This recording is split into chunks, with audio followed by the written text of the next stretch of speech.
El Coyote de Ojos Humanos, carretera del desierto de Sonora. Era un trayecto nocturno. Las luces del tráiler apenas alcanzaban a cortar la negrura del desierto. No había tráfico, ni señales, ni sombra de civilización en kilómetros. Solo arena, viento y ese silencio que no parece natural. El chófer, con voz calmada, pero con un tono que revela que jamás olvidará esa noche, cuenta que había tomado esa ruta muchas veces, pero esa vez fue distinta desde el inicio. El clima estaba seco, como siempre, pero la luna estaba llena y extrañamente baja. Iluminaba tanto que se sentía observado. Manejaba a buena velocidad, escuchando música baja, cuando en una curva abierta sobre un montículo de arena, sintió que el tráiler se le iba. Las llantas chirriaron. El tráiler patinó hacia el lado derecho. No volcó, pero la carga se desbalanceó. Fue justo ahí cuando lo vio por primera vez. Un golpe seco en la parte trasera del remolque, como si algo lo hubiese embestido. Revisó los espejos, pero no distinguió nada con claridad. Solo arena flotando en la estela de su paso. Pensó que quizás había golpeado una roca. No detuvo la marcha. Pero unos segundos después, otro golpe. Esta vez, más fuerte. Luego, el sonido de algo que corre a la par de las llantas. Aceleró, pero lo que sea que lo seguía también lo hizo. Al mirar por el espejo del lado izquierdo, lo vio claramente. Era un coyote, enorme, demasiado grande para ser real. Su pelaje era gris y sucio, y sus ojos no eran los de un animal, eran humanos. Lo miraban directamente, con una expresión que parecía más propia de un hombre enojado que de una bestia salvaje. Iba corriendo a su ritmo, sin esfuerzo aparente. No jadeaba, no gruñía, solo miraba. No podía explicarlo. Sabía que no debía frenar. Sabía que detenerse ahí sería peor. Así que pisó más el acelerador. La aguja del velocímetro subió más allá de lo recomendable, pero el coyote no se detenía.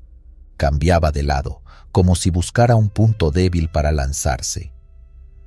En una recta larga, donde la arena formaba pequeñas dunas a la orilla del camino, el animal desapareció por unos segundos. Pensó que tal vez se había rendido, pero entonces lo sintió en el costado del tráiler, corriendo tan pegado que hasta el sonido del pelaje golpeando el metal era audible. Luego vino el golpe más fuerte de todos, justo en la parte baja de la cabina. Instintivamente viró ligeramente y en ese movimiento brusco el coyote se atravesó frente a él. No tuvo tiempo de frenar, solo sintió el impacto.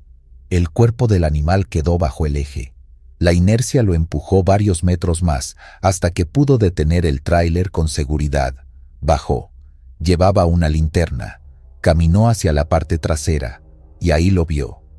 Pero no era un coyote. Era una figura híbrida. Mitad hombre, mitad bestia. El cuerpo cubierto de pelos grises, pero con un rostro arrugado, de piel cobriza, ojos cerrados y dientes afilados. Lo más perturbador era su torso. Tenía cicatrices en forma de símbolos antiguos. No sangraba, pero su pecho subía y bajaba con dificultad, aún vivo. El chófer, sin saber por qué, cayó de rodillas. Dijo que una presión en el pecho lo obligó a hacerlo, como si estuviera frente a algo sagrado. Entonces, los ojos del ser se abrieron. No habló, pero en su mente escuchó algo. Una voz profunda, ronca, con palabras que no parecían castellano. Sin entenderlas, supo que eran una advertencia. Estaba en territorio prohibido. Había cruzado sin permiso. Había interrumpido un camino que no le correspondía. Trató de pedir perdón en voz alta, pero su garganta no respondía. Estaba paralizado. La criatura lo miraba fijamente. Solo cuando logró articular la palabra perdón con claridad, el ambiente cambió. Un viento fuerte se levantó de golpe, arrastrando arena en todas direcciones. Cuando pudo volver a abrir los ojos, el cuerpo ya no estaba. Solo quedaban huellas humanas en la arena, huellas que, con el viento, se desvanecían rápidamente. Subió al tráiler sin mirar atrás. Manejando a velocidad constante, no volvió a ver ni sentir nada más en todo el camino. Llegó a su destino de madrugada, en completo silencio. El testimonio concluye con un detalle perturbador. Dice que, desde esa noche, cada vez que cruza el desierto, porque aún lo hace, deja una ofrenda en la curva donde ocurrió todo: agua, sal y un mechón de pelo de coyote que consiguió por su cuenta, no por superstición, sino por respeto. Porque, según sus palabras, en el desierto hay cosas que no son bestias, pero tampoco son hombres, cosas que vigilan, que protegen y que no perdonan la soberbia de quienes pisan su arena como si no significara nada. Ídolo de escarcha. Durante un trayecto nocturno rumbo al puerto de Mazatlán, un camionero veterano relató uno de los sucesos más desconcertantes de su carrera.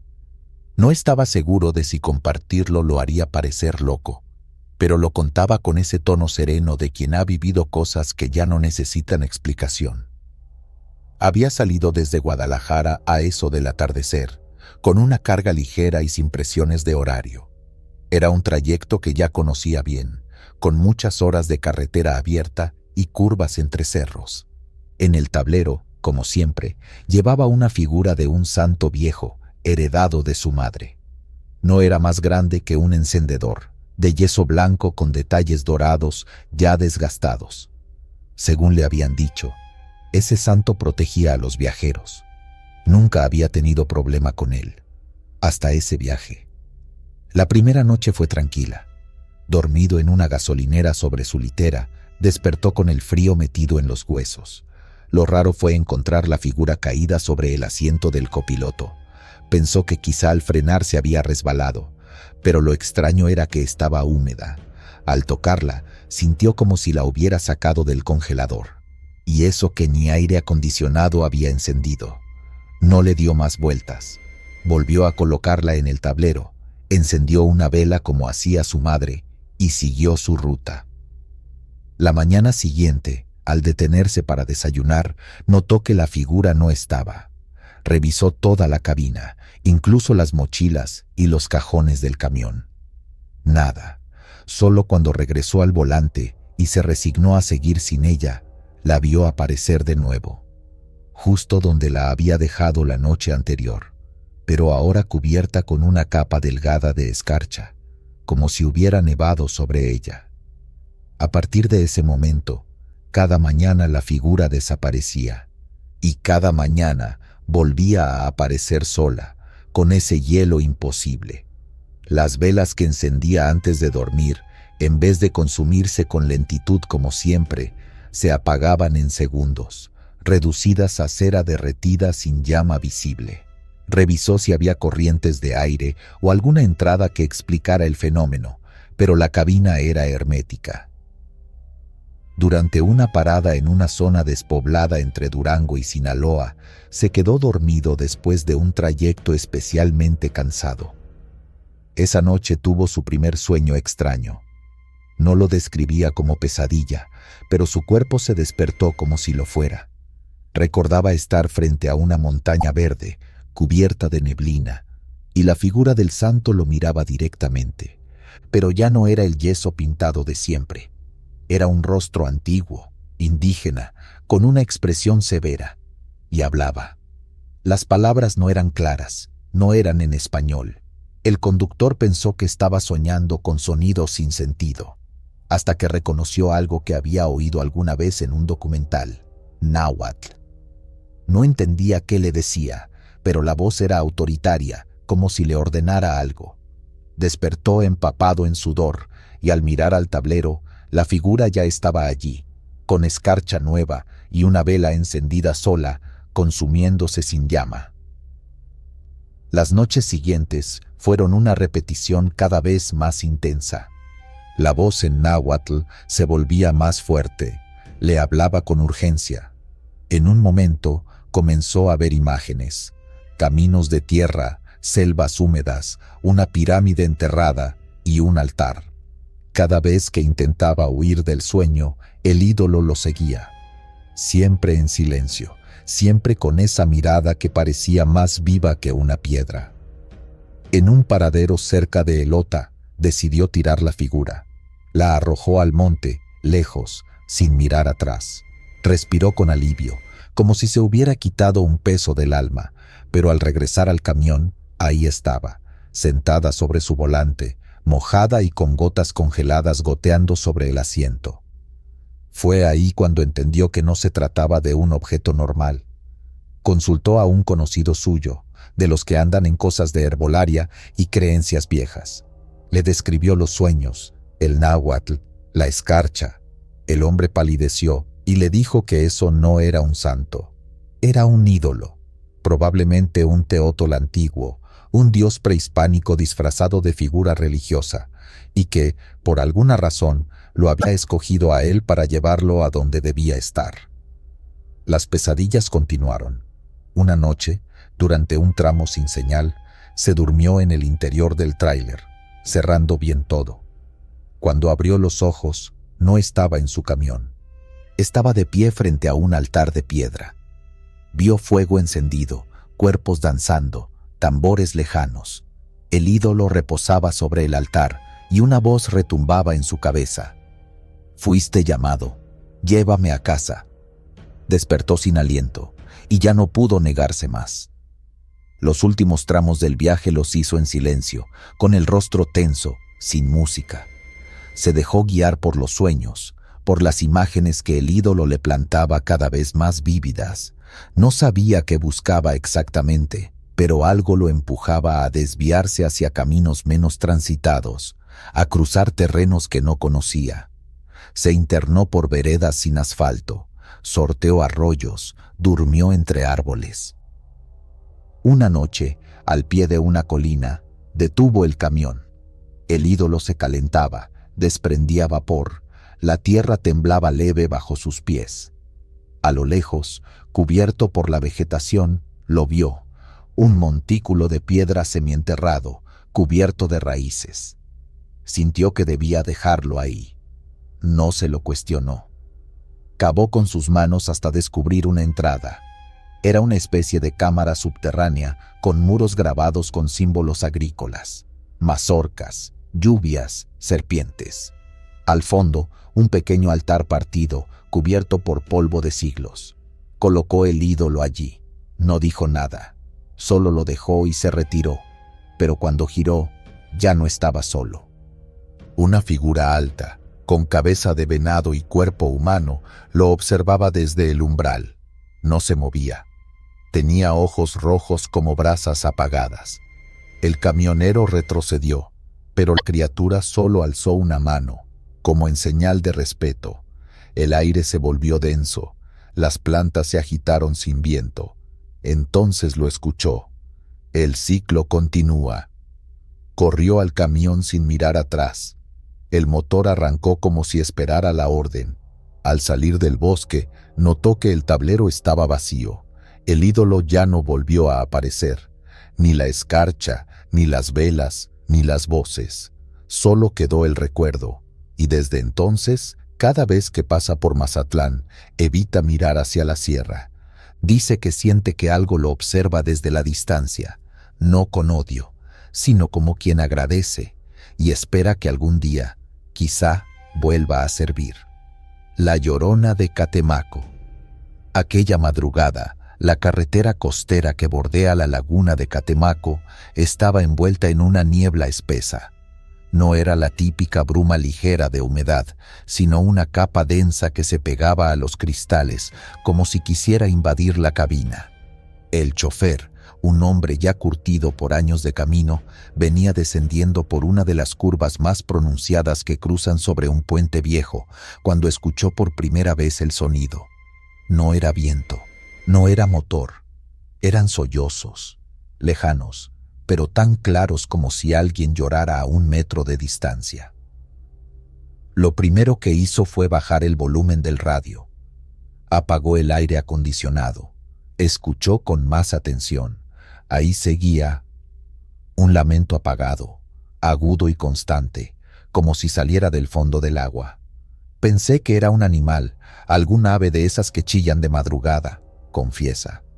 Pero mientras avanzaba con lentitud, apenas tocando el freno, el sonido se volvió más humano.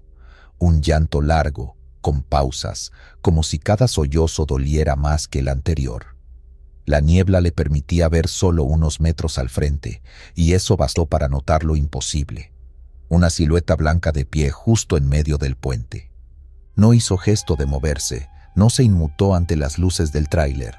Se quedó de pie, como una estatua doliente, aferrada a lo que parecía un bulto entre sus brazos. Él frenó en seco, se quedó inmóvil, con las manos apretadas al volante. No quería bajarme, pero tampoco podía seguir. Estaba paralizado. No había otro auto, no había ruidos más allá del lamento y el rechinar de los frenos.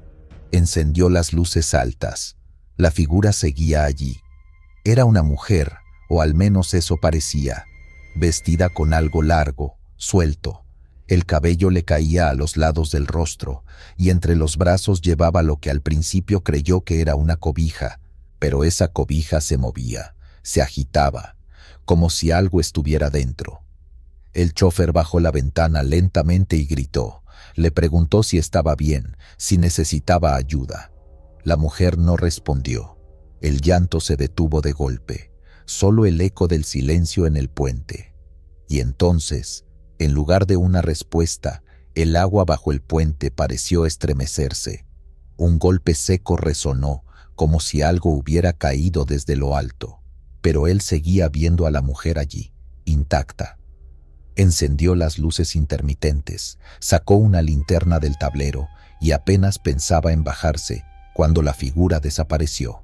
Así, sin más, ni pasos, ni movimiento.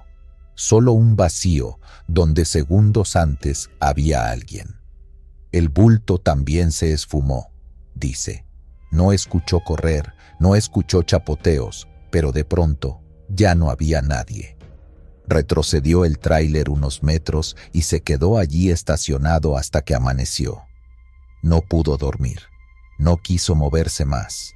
Cerró los seguros, apagó el motor, y mientras se quedaba en silencio, notó que la niebla no avanzaba más. Se quedaba detenida justo sobre el puente, como si marcara un límite. Al amanecer, un auto compacto apareció del otro lado de la curva. Bajó la velocidad al ver el tráiler detenido. El conductor, un joven con gorra, se bajó y se acercó. El camionero, aún visiblemente alterado, le explicó lo que había visto. El muchacho se quedó en silencio. Luego le dijo: «Aquí murió una mujer, hace como 10 años. Cayó con su hijo desde el puente. Nadie sabe cómo, pero dicen que lo cargaba cuando la vieron por última vez».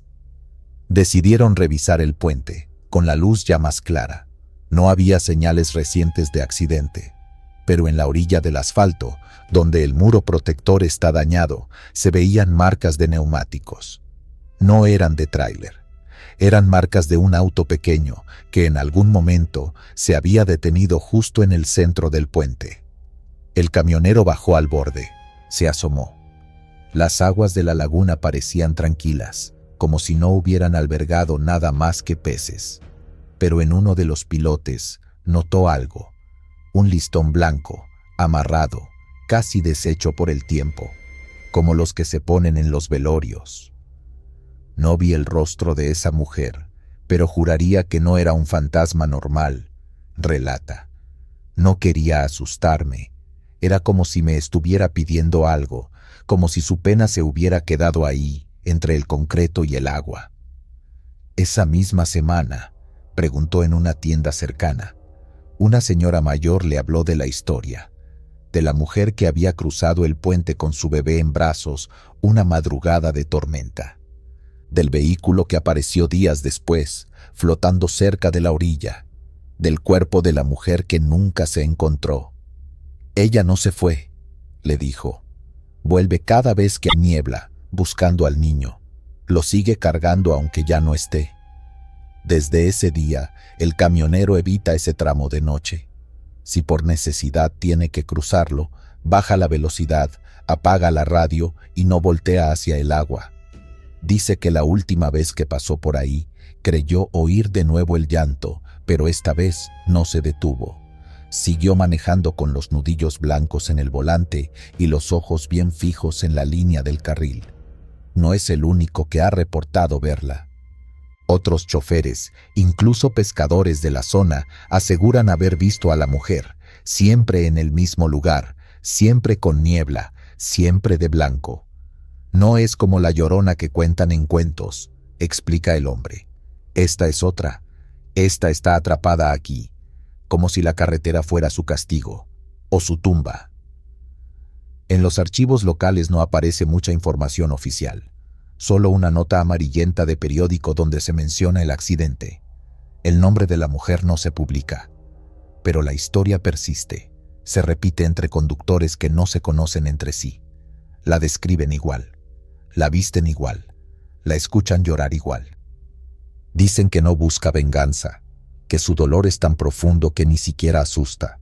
Solo está ahí, como un eco que no puede apagarse, como un error que se repite, como un puente que nadie termina de cruzar.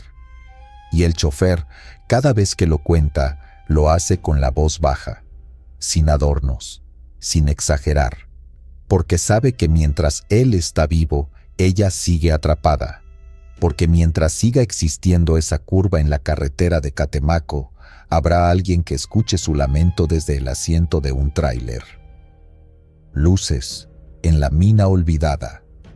Sierra Tarahumara, Sonora. Yo no soy de los que se asustan fácil, menos en carretera. Llevo décadas manejando tráiler, cruzando desde Tijuana hasta Chiapas. He visto de todo. Pero esa madrugada, entre los riscos de la Sierra Tarahumara, algo me hizo querer dejar el volante para siempre. Me tocó una ruta complicada. Llevaba equipo de construcción desde Hermosillo hacia Chihuahua y decidí tomar el tramo que cruza por las montañas del Cobre para ahorrar tiempo. No era la primera vez que pasaba por ahí, pero sí la primera que lo hacía tan entrada la noche. Serían como las 2 de la mañana. El camino es peligroso, con curvas cerradas y sin luces. Solo la bruma y el murmullo del viento entre los pinos me acompañaban. En una de esas curvas cerradas noté algo raro. Entre los riscos a la derecha se alcanzaban a ver unas luces. No faros de coche ni casas, eran más como antorchas o lámparas de gas, como las que usaban antes en las minas. Me llamó la atención porque sabía que en esa zona había una mina vieja clausurada desde hace años. Algunos decían que ahí hubo una tragedia, pero nunca supe los detalles. Frené el camión, lo estacioné con las luces intermitentes y bajé para mirar mejor. No sé por qué lo hice. Algo me impulsó. Tal vez la curiosidad, tal vez el cansancio jugando con mi cabeza. El frío de la madrugada me golpeó fuerte al salir. Tomé una linterna, pero apenas alumbraba unos metros entre la niebla. Caminé unos minutos por un sendero rocoso. Las luces estaban cada vez más claras. Luego escuché los sonidos, el golpeteo metálico de picos contra piedra, murmullos, pasos arrastrados. Me detuve en seco. No era una ilusión. Había gente trabajando allá abajo. Lo supe cuando vi, con mis propios ojos, a varios hombres dentro del hueco de la mina, cubiertos de polvo, moviéndose con una lentitud mecánica. Eran obreros. Vestían pantalones oscuros, camisas rotas y cascos con lámparas de carburo. Cavaban con fuerza, pero ninguno hablaba. Solo miraban al suelo, como si no tuvieran voluntad. Sus rostros eran grises, sus movimientos iguales, repetitivos, como si llevaran horas, días, siglos ahí abajo. El suelo estaba lleno de escombros y aún así seguían excavando. Me acerqué un poco más, ocultándome entre unas piedras. No podía dejar de mirar. Fue entonces cuando escuché algo que aún hoy me persigue. ¡Ayuda! ¡Sáquenos de aquí! Fue apenas un susurro, pero claro como si lo tuviera al lado. No venía de los mineros que trabajaban, sino del fondo de la mina. Otra voz se sumó, y otra. Era como si decenas de voces apagadas, casi sin aire, imploraran auxilio desde una tumba abierta. Me temblaron las piernas. Intenté retroceder, pero una de las figuras giró la cabeza hacia mí. No tenía ojos, solo cuencas vacías, oscuras, profundas. Me miró un segundo y luego siguió cavando como si nada. Entonces supe que eso no era gente. No viva, al menos. Eran ecos de algo que ocurrió hace mucho y que seguía pasando cada noche sin que nadie los escuchara. Di media vuelta, tropezando con las piedras, corriendo de regreso hacia el tráiler. Escuchaba pasos detrás de mí, lentos, pesados. Sentía como si el aire mismo se cerrara sobre mi cuerpo. No me volteé, solo corrí. Cuando por fin llegué a la cabina, encendí el motor y arranqué a toda velocidad sin mirar atrás. La bruma lo cubría todo, pero ya no me importaba si me salía del camino. Lo único que quería era alejarme de ese lugar maldito. Manejé hasta que salió el sol. Paré en una gasolinera pequeña a las afueras de un pueblo, temblando todavía. El encargado me preguntó si venía del paso de la mina. Solo asentí con la cabeza. El viejo me miró serio, sin sorpresa. Ahí murieron más de 30 hace como 40 años, me dijo. Un derrumbe los enterró vivos, nunca los sacaron. El patrón dijo que no había forma, pero dicen que por las noches siguen cavando para salir. No le respondí. No había nada que decir. Dormí en el camión, con la puerta cerrada y el motor apagado. Soñé con túneles interminables y voces que susurraban mi nombre. No volví a tomar esa ruta. Aunque me ofrezcan el doble, no cruzo por ahí de noche. Las montañas del cobre son hermosas, pero cargan con una herida que nunca cerró. Y cada madrugada, entre la bruma y la roca, las almas siguen golpeando la piedra, esperando que alguien las escuche. El rebaño fantasma de Jalisco. Era cerca de la 1 de la mañana. La carretera rural se extendía solitaria, sin más luz que los faros del tráiler. Venía cargado de material agrícola desde Nayarit, con rumbo a una bodega en Guadalajara. El tramo que estaba cruzando no tenía señal ni casas cercanas. Todo era monte seco, cercas viejas y al fondo el eco distante de algún perro solitario. Ya había pasado por ese camino otras veces, pero esa noche en particular algo se sentía diferente. El aire estaba más denso, no corría brisa y ni siquiera los grillos se escuchaban. El conductor iba concentrado, bebiendo café frío y luchando contra el sueño. De repente, al salir de una curva cerrada, pisó el freno con toda su fuerza. El tráiler rechinó y se detuvo de golpe. A lo largo del asfalto, justo frente a él, se extendía un rebaño de vacas. No caminaban. Estaban detenidas. Decenas de figuras oscuras, cubriendo la vía, inmóviles como estatuas. No se movían ni al ser bañadas por las luces altas del camión. Lo que más lo perturbó fue que todas lo miraban, con ojos que no reflejaban la luz de forma natural.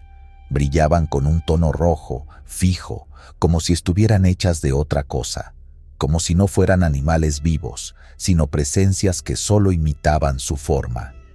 El hombre no bajó. Mantuvo las manos en el volante y el motor encendido. Aguardó unos segundos, esperando que se apartaran, pero no lo hicieron. Al contrario, en medio del silencio, un sonido seco retumbó desde el lado izquierdo del camino, un bufido, como un bramido ronco. Entonces apareció. Era una vaca descomunal, más grande que cualquier toro que hubiera visto, de pelaje negro como el carbón. Avanzaba despacio, cruzando de un lado al otro. Pasó tan cerca que pudo ver cómo le colgaban pedazos de lo que parecía piel descompuesta, y en el lomo llevaba marcas, como símbolos quemados.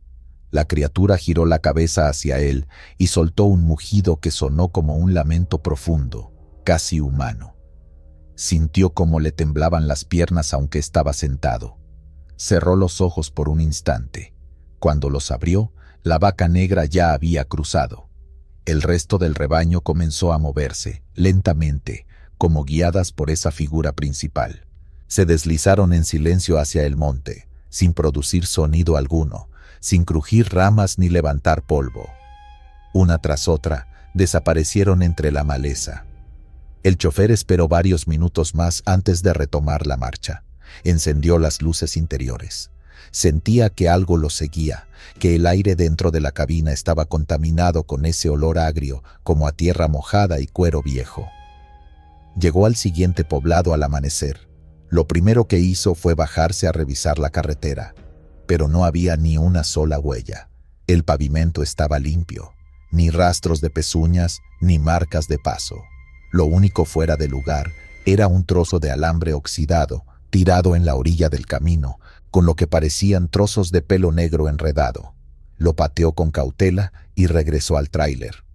En la fonda donde se detuvo a desayunar, mencionó lo ocurrido. Un anciano que barría el patio levantó la mirada y le preguntó si fue cerca del rancho viejo, el que quedó abandonado después del incendio hace décadas. El camionero asintió, sin saber bien a qué se refería. El anciano no dijo más, solo escupió al suelo y comentó: «Te vieron. A ti te dejaron ir, pero no todos corren con esa suerte». El chofer trató de continuar su ruta como si nada, pero la imagen de los ojos brillando seguía persiguiéndolo, y más aún, la mirada de la vaca negra. Sintió que no había sido un simple encuentro con animales. Era como si se hubiera colado en un sitio que no le pertenecía, donde las reglas eran distintas. Días después, su compañero de empresa le mostró una nota vieja, un recorte de periódico arrugado. Hablaba del rebaño del infierno, una leyenda entre los rancheros de la zona. Se decía que, en las noches sin luna, el alma de los animales sacrificados injustamente salía a recorrer los caminos del rancho donde fueron asesinados. Animales usados en rituales de protección para los campos, abandonados cuando el dueño murió quemado en su propia casa. Desde entonces, aparecían para castigar a quienes interrumpían su paso. No volvió a tomar esa ruta, aunque pasara más rápido por ahí, la evitó siempre. Contaba la historia solo en confianza, y al hacerlo, siempre terminaba diciendo la misma frase, con los ojos clavados en algún punto vacío. Esos no eran animales, estaban hechos de sombra, te juzgaban, y si te consideran culpable, no vuelves. Y eso es lo que más miedo le daba, que aquella noche no lo hubieran ignorado, sino observado, y decidido perdonarlo, solo por esa vez, agotado en el desierto de Baja California. Esa noche, el calor del desierto de Baja California era asfixiante. El asfalto parecía hervir incluso después de que el sol se había ocultado tras las colinas rocosas. El chofer, 40 horas sin dormir, 2 termos de café encima, los ojos rojóse, detuvo junto a un poste oxidado en plena nada, donde ni señal había. El tráiler gemía por el peso de la carga y el esfuerzo, pero lo que más le pesaba era el sudor seco pegado a la piel, la sal en las pestañas, la boca reseca como si hubiese tragado tierra. Bajó para revisar una vibración extraña en el eje trasero. Con la linterna entre los dientes, se acuclilló bajo el tráiler, donde el polvo fino y caliente todavía flotaba. Entonces lo vio. El charco. No debía haber agua ahí, y sin embargo, ahí estaba. Una acumulación mínima, casi imperceptible, de algún escape. Pero no fue eso lo que lo paralizó. Fue su reflejo. La linterna iluminaba justo el charco, y en él, su cara.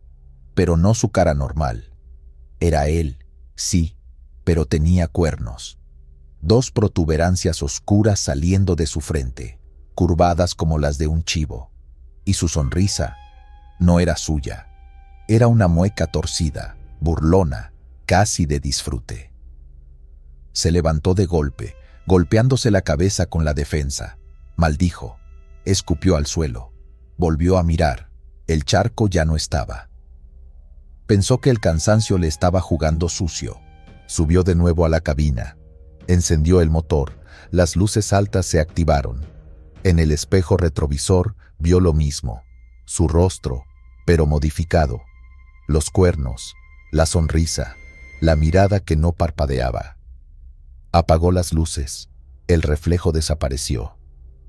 Las siguientes 2 horas las manejó en silencio, con los ojos fijos en la carretera recta y muerta que lo atravesaba todo como una cicatriz. Cada tanto, el espejo parecía vibrar ligeramente, como si la imagen no estuviera bien fija, pero evitó mirarlo. Le hablaba a sí mismo en voz baja. «No estás loco, no estás loco». Pero no estaba solo. Sintió la presencia. Primero fue una picazón en la nuca, luego una presión en el pecho, como si alguien estuviera justo detrás de él, respirando sincronizado. Al mirar de reojo, no había nadie en el asiento del copiloto, pero el cinturón colgaba tenso, abrochado, como si estuviera ocupado. Lo desabrochó. En menos de 1 minuto volvió a estar ajustado. En una gasolinera cerrada encontró un pequeño espacio de descanso para estacionarse y respirar. Salió a tomar aire, sin mirar atrás. Las estrellas parecían estar demasiado bajas, como si el cielo lo estuviera vigilando. Fue entonces cuando vio su sombra. No era normal. Mientras se estiraba, la sombra que proyectaba contra la pared del tráiler era más alta, más delgada. Tenía los cuernos, y no imitaba sus movimientos. Se quedaba ahí, de pie, con los brazos colgando como si esperara su turno. Volvió a subir, pero algo en el aire había cambiado. El olor. Un aroma a azufre, a quemado, a carne podrida. Encendió el motor. El estéreo se prendió solo y sintonizó una frecuencia muerta, solo estática. Entre los ruidos secos de fondo, una voz emergió. Su propia voz, pero más grave, más cansada. «Entrégate», dijo. Golpeó la consola. Apagó todo, pero el eco de esa palabra ya le había perforado el pecho. «Entrégate». Aceleró sin rumbo claro, sin GPS, sin luces. Solo quería dejar atrás esa franja del desierto. El camión vibraba, temblaba, como si algo en su interior quisiera salirse. Sentía las manos sudar, pero el sudor era pegajoso, denso, con un olor metálico. Revisó su reflejo en el parabrisas. Los ojos eran negros por completo. No podía decir cuánto tiempo pasó. La noche parecía interminable, como si el sol se hubiera borrado para siempre. Por un momento pensó que ya no estaba en Baja California, ni en México, ni en ningún lugar. Solo conducía. En una curva sin señales, el tráiler se estremeció. Algo golpeó desde dentro de la caja, como si alguien o algo pateara con rabia desde el interior. Frenó en seco. Salió armado con una lámpara y una llave inglesa. Abrió la compuerta trasera. Nada, solo su carga. Y en medio de los paquetes, una figura agachada. Era él, sentado, desnudo, temblando, con cuernos. Gritó. La figura levantó la cabeza y habló con su voz. «Tú ya no eres el que maneja, solo eres el pasajero». Cerró la puerta de golpe. Retrocedió. Temblando, se sentó junto al camión, sin atreverse a prenderlo otra vez. Escuchó entonces el encendido automático. El motor rugió solo. Subió.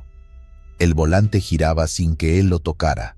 El GPS, que antes no funcionaba, ahora marcaba una sola palabra. «Destino». Preguntó en voz alta, sin pensar. «¿Cuál destino?» La respuesta llegó de inmediato. El estéreo volvió a prenderse. «El infierno que elegiste cuando no paraste a ayudar». Recordó entonces una figura en la carretera 2 días atrás, un hombre arrastrándose. Pensó que era una trampa. Lo ignoró. Las manos en el volante ya no eran suyas. Eran más grandes, piel grisácea, uñas largas. Pero obedecían. Quiso saltar, abrir la puerta, tirarse al desierto. No pudo. La puerta estaba sellada. El vidrio no bajaba. El aire acondicionado se encendió solo. El frío heló su espalda. Entonces, en el espejo retrovisor, su otro yo habló. Faltan pocos kilómetros, y ya estás casi listo para quedarte. El camino comenzó a volverse más oscuro. El pavimento desapareció. Solo arena, piedras y gritos ahogados entre los cerros. El motor no se detenía. Las luces altas iluminaban cosas que no deberían estar ahí. Cruces viejas, animales con caras humanas, niños que lloraban sin emitir sonido. El olor se volvió insoportable. En el parabrisas apareció escrita una palabra con algo parecido a sangre. Acepta. Las manos del chofer intentaron cubrirse la cara, pero no estaban bajo su control. Sintió cómo sus pies presionaban el acelerador. El destino llegó. Era una zona amplia, en forma de círculo, sin vegetación. Solo arena negra, como carbón. En el centro, una figura de piedra. Él mismo, con los cuernos. El tráiler se apagó solo. Salió de la cabina sin recordar cómo. Caminó hacia la figura, tocó el pecho de piedra y despertó en su cama, en su casa. Pensó que todo había sido una alucinación por el calor, hasta que bajó al garaje y vio su tráiler estacionado, con huellas de pezuñas en el cofre y su reflejo en el vidrio, todavía con los cuernos. Niebla azul en la sierra. En un tramo alto y frío de la Sierra Norte de Oaxaca, donde la carretera serpentea entre barrancas cubiertas de musgo y la señal del radio se pierde desde kilómetros antes, un camionero decidió compartir lo que vivió en un viaje nocturno rumbo a Tuxtepec. Era un hombre de pocas palabras, firme, con voz pausada y sin dramatismos, como si contar lo vivido fuera una especie de confesión. Explicó que era cerca de la 1 de la madrugada cuando la temperatura descendió de forma repentina. En cuestión de segundos, la escarcha se formó sobre los espejos y el parabrisas se empañó desde afuera. No era una neblina común. Esta tenía un color distinto, azul. No como una ilusión óptica por luces, sino azul verdadero, denso, como si estuviera viva. En sus palabras, esa niebla no se movía con el viento, se desplazaba sola. Mencionó que al cruzar una curva cerrada, notó que la bruma estaba contenida justo en ese tramo, como si se tratara de un banco compacto que flotaba al nivel del asfalto, esperándolo. Encendió las luces altas para atravesarla con seguridad, pero en lugar de disiparse, la niebla pareció reaccionar. Se cerró aún más alrededor de la cabina. Fue entonces cuando todo se volvió silencioso. No escuchaba el motor, ni el aire, ni siquiera su respiración. Solo un zumbido, bajo y continuo, como si el mismo aire vibrara. Con la mirada fija en la carretera que apenas alcanzaba a distinguir, notó una figura en el borde del camino. Parecía un hombre de pie, pero descompuesto por la bruma, como si no tuviera forma estable. No se detuvo, no frenó. Siguió, pero desde ese momento, aseguró ya, no estaba solo. El frío que se coló a la cabina era antinatural, el tipo de frío que duele en los huesos aunque no haya ventanas abiertas. Miró el termómetro del tablero, no marcaba nada, estaba congelado, inerte, como si el sistema eléctrico hubiera fallado en ese momento específico. Comenzó a sentir que alguien caminaba alrededor del tráiler. No se veía nada, pero el sonido era claro. Pasos. A la derecha, luego detrás, luego en la otra puerta. Lentos, medidos, como si lo estuvieran inspeccionando. Cada que parpadeaba, las luces del tablero temblaban, como si algo eléctrico pasara cerca de él, drenando energía. Dijo que respiró profundo para no perder el control del volante. Cerró las ventanillas aunque ya estaban arriba. Fue cuando notó que el parabrisas interior comenzaba a empañarse desde adentro, pero no con su aliento. Las marcas de vaho venían de algo que no estaba en el asiento. Formaban líneas extrañas, curvas en espiral, letras deformes que él no supo identificar. Entonces, una voz. No venía del radio, ni de su cabeza. Era un susurro entrecortado, pegado a su oído. aunque no había nadie más. Decía palabras sin sentido, pero con un ritmo, como si se tratara de una letanía. Déjalo ir, ya no vuelve, déjalo ir. Ese fue el momento en el que sus manos se tensaron tanto sobre el volante que los nudillos se pusieron blancos. Aceleró con rabia, como si al correr pudiera dejar la niebla atrás, pero no se movía. A pesar de la velocidad, seguía dentro del mismo banco de vapor azul, sin cambios en el camino, sin señales de salida. Confiesa que pensó en bajarse. Algo en su interior lo empujaba a hacerlo. Un impulso irracional, como si estuviera siendo hipnotizado. Lo describió como una necesidad fabricada, abrir la puerta y caminar hacia el campo, al costado de la carretera, siguiendo algo invisible.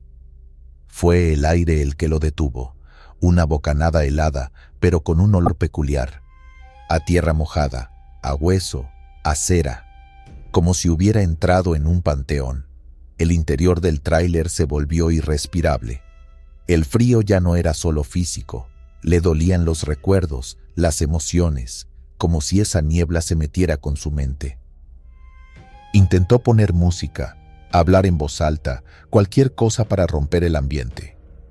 Pero la radio no funcionaba, ni el celular. Solo una estática tenue llenaba la cabina, como si alguien intentara hablar desde el otro lado. En un último intento por sacudirse la tensión, activó las luces altas de nuevo. Entonces lo vio. A través del parabrisas, justo al frente, en la carretera cubierta por la bruma, estaban de pie varias siluetas. Hombres, mujeres, niños, todos desfigurados por la neblina, pero estáticos, sin moverse, observando. Cada uno parecía suspendido, sin contacto con el suelo, y todos apuntaban hacia él. Contó que en ese instante el tráiler se apagó. Todo, motor, luces, tablero, el mundo en negro y azul. Ahí fue cuando la cabina se llenó de aliento, no suyo, como si alguien respirara pesado justo detrás de su nuca. Podía sentir la humedad en su oreja. Su piel se erizó completamente. Volteó bruscamente y no había nadie. Pero la puerta del copiloto estaba empañada. Una palabra escrita desde adentro.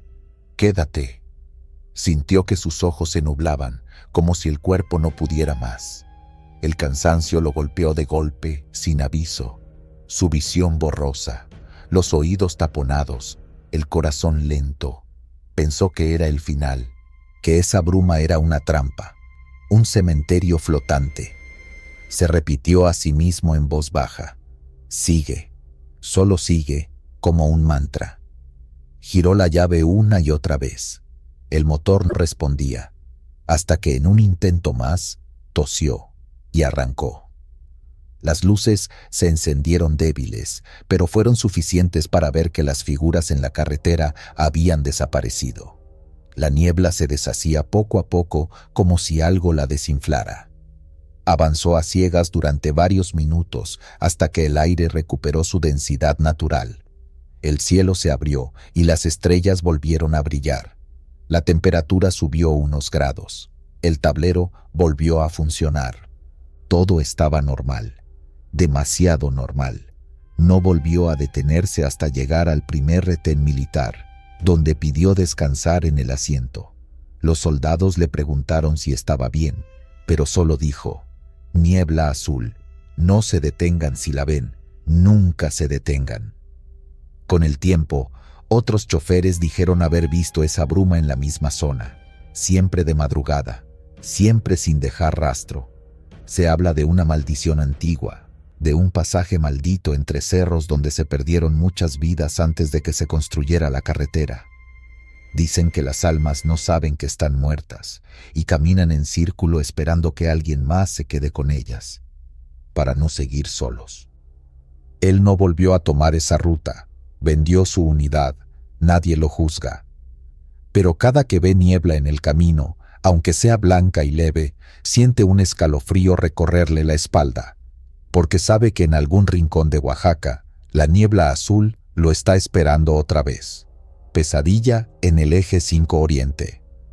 En la Ciudad de México, un chofer veterano que prefiere mantener el anonimato compartió una experiencia que lo dejó marcado de por vida.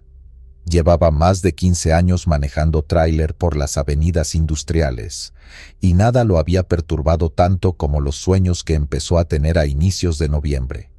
Siempre eran iguales. Su tráiler avanzaba de madrugada por el eje 5 Oriente. Todo estaba en calma hasta que una curva mal iluminada lo traicionaba. El vehículo se descontrolaba y el camión volcaba violentamente contra un bordo de concreto. Cada vez despertaba empapado en sudor justo antes del impacto. Al principio creyó que se trataba del estrés acumulado. A veces el cuerpo advierte cosas con imágenes confusas. Pero lo que empezó como una curiosidad nocturna se volvió una pesadilla recurrente que ocurría siempre a la misma hora, 3:15, ni antes ni después. Lo contó entre bromas en la base, pero la voz le temblaba. Uno de sus compañeros le dijo, con tono más serio que burlón, que a veces hay avisos del otro lado, que cuando un sueño insiste tanto es porque alguien, no siempre vivo, intenta proteger. No lo tomó en serio del todo, pero esa noche, en lugar de descansar, anotó en una libreta lo que recordaba con mayor claridad. La curva, la hora, una señal amarilla parpadeando, y una sombra que siempre veía parada en el acotamiento, justo antes del derrape. Los días siguientes fueron inquietantes. El sueño se repetía, pero con más detalles. La radio del tráiler fallaba antes del accidente. Una canción antigua sonaba por unos segundos y luego todo se volvía estático. El clima era húmedo, la visibilidad reducida. Empezó a notar que, al despertar, tenía en el cuerpo las marcas de presión como si el cinturón de seguridad lo hubiese apretado con fuerza. Lo consultó con un médico del transporte, quien le dijo que era puro estrés y le recetó descanso. Pero el descanso solo amplificó las visiones. Decidió evitar por completo el eje 5 Oriente durante unos días. Tomaba rutas alternas, aunque tardara más. Pero la noche del 14 de noviembre no tuvo opción. Una entrega urgente lo obligó a recorrer precisamente el tramo que había soñado tantas veces. Intentó mantener la calma mientras encendía su unidad en la central. Acomodó su crucifijo en el espejo, ajustó su cinturón y emprendió la ruta bajo una luna llena que parecía vigilarlo. Durante el trayecto, todo marchaba con normalidad, ni una falla mecánica, ni un ruido extraño. El tráfico estaba ausente, solo los sonidos mecánicos del tráiler acompañaban su recorrido. Hasta que encendió la radio, y ahí ocurrió. Sin explicación, la música fue interrumpida por una interferencia, y entre la estática se coló la misma canción antigua que había soñado. Una tonada de bolero lento, como de los años 50. El corazón le dio un vuelco. Bajó el volumen y trató de convencerse de que era una coincidencia. Minutos después, notó la curva. Era la misma, la pendiente, el ángulo, la señal amarilla parpadeando. Incluso la sombra estaba ahí. No se movía. Era la silueta de una persona, quieta como una estatua. Pensó en frenar, pero algo dentro de él o alguien le gritó que no lo hiciera. En lugar de eso, soltó ligeramente el acelerador y sostuvo el volante con firmeza. A cada metro que avanzaba, el sudor le corría por el cuello. La visibilidad era escasa por una bruma baja que no debería estar ahí. Estaba completamente despierto y aún así sentía que se desplazaba por dentro de su propio sueño. Y entonces sucedió. La llanta delantera izquierda rozó el borde del acotamiento, el tráiler se tambaleó y por un instante estuvo seguro de que todo acabaría como en el sueño. Se aferró al volante y viró con fuerza al carril contrario, vacío por fortuna. La carga se movió. Las luces traseras vibraron, pero no volcó. El camión se detuvo 100 metros adelante. Silencio total, solo su respiración pesada. Volteó hacia el reloj digital de la consola. Marcaba 3:15.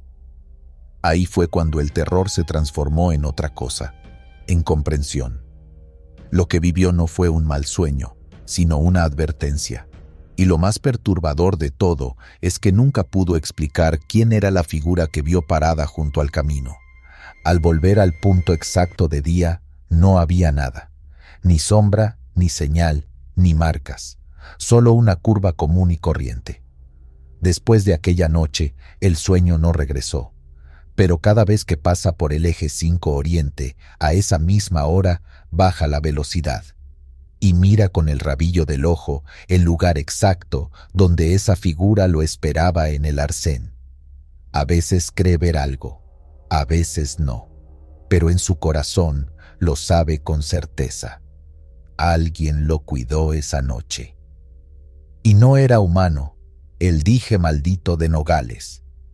Testimonio narrado por un camionero anónimo, grabado durante una pausa en un parador solitario de Sinaloa. Conserva el estilo confesional y está documentado como parte de una serie de encuentros paranormales en rutas fronterizas. Yo crucé esa noche la frontera en Nogales, como tantas otras veces. No era la primera vez que pasaba por ahí con carga rumbo al sur, pero sí fue la primera en la que sentí que algo no estaba bien desde el primer kilómetro. El aire era seco, pero el ambiente denso. El tipo de densidad que no viene de la temperatura, sino del silencio. Un silencio raro, como si algo estuviera escondido. No sé cómo explicarlo bien, pero uno que anda en la carretera muchos años aprende a sentir cuando no está solo, aunque no haya nadie. Fue justo al hacer una revisión rápida del tráiler cuando me di cuenta del brazalete. Lo encontré entre el lodo de la rueda de repuesto, como si lo hubieran dejado ahí a propósito. Era sencillo, de hilo negro gastado, con un pequeño dije plateado de la Santa Muerte. Pensé que alguien lo perdió o se cayó de algún cargador anterior. Lo tomé sin mucho interés. Me lo puse en la muñeca como para no perderlo. Nunca he sido supersticioso, pero ahora entiendo por qué algunos colegas sí lo son. Desde que salí de Nogales, cada que manejaba sentía una mirada clavada detrás del cuello. Me decía que era el cansancio, que las horas de espera en la aduana y la falta de sueño me estaban jugando trucos. Pero al pasar el primer retén, vi por el espejo retrovisor que alguien estaba en el camarote trasero. Me giré de inmediato. Nada, solo mis cosas en su sitio. Pero juro por lo que más quiero que había una sombra ahí, sentada. Pensé en bajarme, revisar bien. Pero no hay mucho que revisar cuando estás en medio de la carretera y lo que te da miedo no es un ladrón, sino algo que no puedes nombrar. Seguí manejando. Apagué el estéreo. El silencio se volvió más pesado. Cada cierto tiempo, el dije brillaba con la luz de los postes, como si reflejara más de lo normal. Llegué a pensar que tenía algo dentro, como un cristal, o incluso metal pulido. Pero no era eso. Faltaban unos minutos para la medianoche. Había salido de un tramo complicado, una curva cerrada antes de tomar la recta rumbo a Magdalena. En ese instante el reloj digital parpadeó. Se apagó, volvió a prender. Marcaba exactamente las 12. En ese momento sentí un frío intenso, un frío que no venía del aire acondicionado. Era como si el mismo aliento de la muerte me hubiera envuelto. Me paralicé. El volante se me escurrió entre las manos. No podía mover ni un dedo. Los ojos me ardían. El dije brillaba de nuevo. Pero esta vez no era reflejo. Era luz propia. Esa cosa empezó a arder sin fuego, como si latiera. El brillo me quemaba los ojos, y el brazo, ese donde tenía puesto el brazalete, se me puso completamente rígido. Después sentí un tirón, como si algo me jalara desde la muñeca hacia el piso del tráiler. No me podía mover. Lo único que escuchaba era un murmullo lejano, una voz grave, ronca. No decía palabras claras, pero la entonación me hacía pensar en ruegos, en amenazas, como si me exigieran algo. No sé cuánto tiempo pasó. Tal vez fueron segundos, tal vez una hora. Perdí la conciencia. Desperté con la cara contra la tierra. El sol estaba saliendo. El tráiler seguía estacionado al borde de la carretera, pero yo estaba a varios metros. La piel de la muñeca estaba marcada, como si el brazalete me hubiera dejado una quemadura. Me lo quité de inmediato, pero el dije seguía tibio, casi vivo. Revisé todo. No faltaba nada. El motor apagado, las luces bajas fundidas. La cabina tenía un olor raro, como a incienso rancio o algo que uno no debería oler en un vehículo. Subí, intenté encender el tráiler. Nada. La batería muerta. Tuve que esperar a que pasara otro chofer para pedir ayuda. Cuando me llevaron al pueblo más cercano, conté una versión resumida. Dije que me quedé dormido y que me bajé sin darme cuenta, pero en el fondo sabía que eso no fue lo que pasó. Sabía que me salvaron de algo, o mejor dicho, que me dieron otra oportunidad, porque en medio de esa escena, cuando me jalaban, vi algo. Una silueta parada justo frente al cofre del tráiler. No tenía cara, solo un manto oscuro y el mismo dije en la mano. Me lo mostraba, como si quisiera recordarme algo. No quise volver a tocar el brazalete, pero no lo boté. No soy tonto. Algo dentro me dijo que hacerlo sería peor. Lo envolví en tela negra y lo guardé en la guantera. Tiempo después, en una fonda de carretera, un viejito me miró raro mientras pagaba el café. Me preguntó si sentía presencias. Le dije que sí, que a veces. Me pidió que le mostrara la mano izquierda. Me rehusé. Me insistió. Le mostré la muñeca. Tenía la marca todavía. Él asintió y me dijo: ese dije no es de protección, es de reclamo. Fue usado en un tributo y aún busca a quien ofrecer. No supe qué responder. Me pidió que lo llevara al tráiler. Subió sin miedo. Cuando vio la guantera, se detuvo. Me pidió el brazalete. Me negó el nombre. Solo me dijo que trabajó años cerrando portales. Lo tomó, murmuró unas oraciones y lo metió en una bolsa de cuero. Me dijo: ya no te busca a ti, pero no lo perdiste, solo lo retrasaste. Desde entonces no he vuelto a sentir esa mirada en la nuca, pero a veces, cuando paso por Nogales, el reloj de mi tablero parpadea a medianoche. No se apaga, no me congelo, solo parpadea, y yo acelero, porque en esta vida hay cosas que no se deben volver a mirar de frente. Y por si sirve de algo, si alguna vez encuentran algo santo abandonado en una parte del camión donde nadie debería meter las manos, no lo toquen. Y si ya lo tocaron, no lo usen, porque lo que parece un amuleto puede ser un anzuelo, y la carretera tiene hambre. El susurro del ancestro. Cruzar la Sierra de Jalisco siempre ha sido una experiencia que exige respeto. Las curvas se enciman unas a otras, la neblina desciende sin aviso y la señal se esfuma por kilómetros. Pero aquella noche, algo más que el clima y el terreno me retuvo entre esas montañas.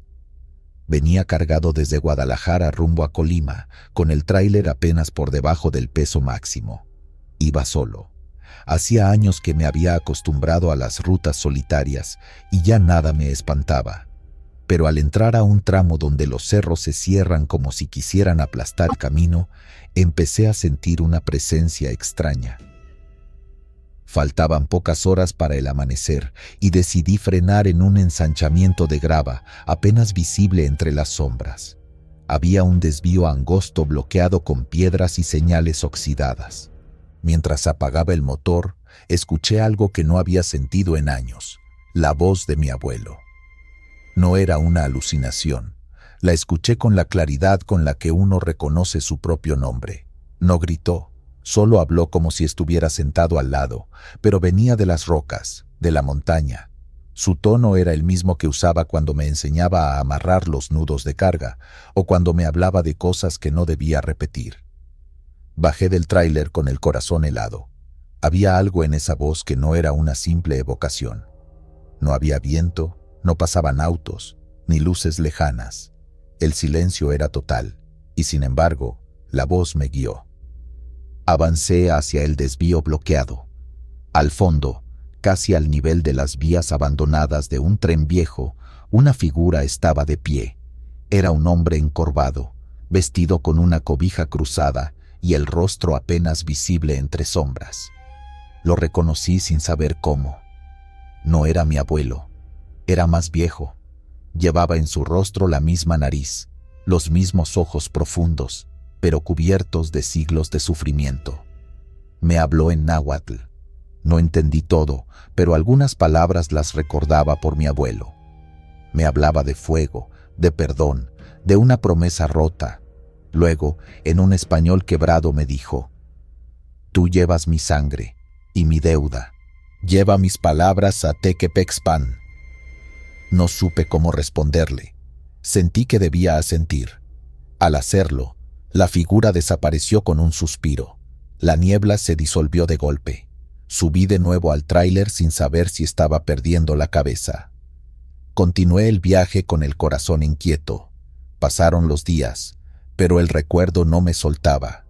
Cada noche, antes de dormir, soñaba con la figura de ese anciano hablándome desde una cueva, señalando hacia un mapa invisible. Me despertaba empapado, con el eco de su voz rebotando en mi cráneo. Al fin, decidí obedecer. Busqué en el mapa Tequepexpan, un pueblo perdido entre caminos secundarios, sin rutas directas. Tomé un viaje falso para no levantar sospechas con la empresa y desvié el tráiler por carretera libre. Entrar al pueblo fue como cruzar una frontera de tiempo. Casas de adobe, perros flacos, niños sin zapatos. Nadie usaba teléfono. Pregunté por el apellido de mi bisabuelo, temiendo que me tomaran por loco. Un hombre viejo me escuchó en silencio y me hizo seguirlo hasta la capilla. Ahí me mostró un mural casi borrado, con rostros anónimos pintados al fresco. Uno de ellos tenía mis ojos. Era el bisabuelo. «Él rompió un pacto con los antiguos», me dijo el hombre. «Se llevó lo que no era suyo. Desde entonces, este pueblo quedó marcado». Le conté lo que había visto. Me miró con respeto.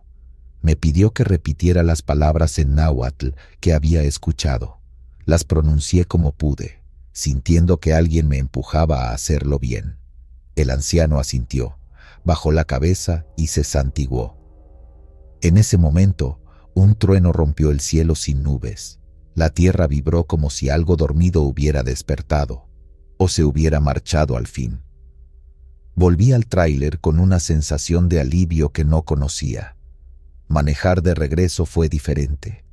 El camino se abría más fácil, la neblina no regresó, y la radio, que solía fallar, funcionó toda la noche. Pasaron semanas sin sueños, sin voces.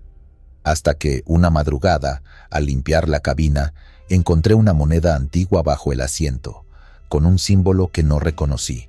En el borde, en letras apenas legibles, se leía una inscripción en náhuatl.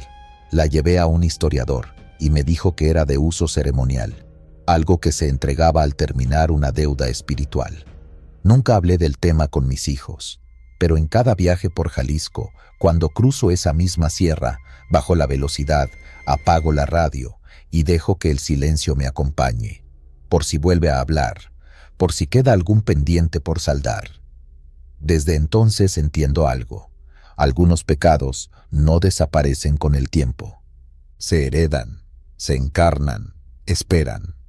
Y cuando llega el momento, te encuentran, aunque vayas sobre ruedas.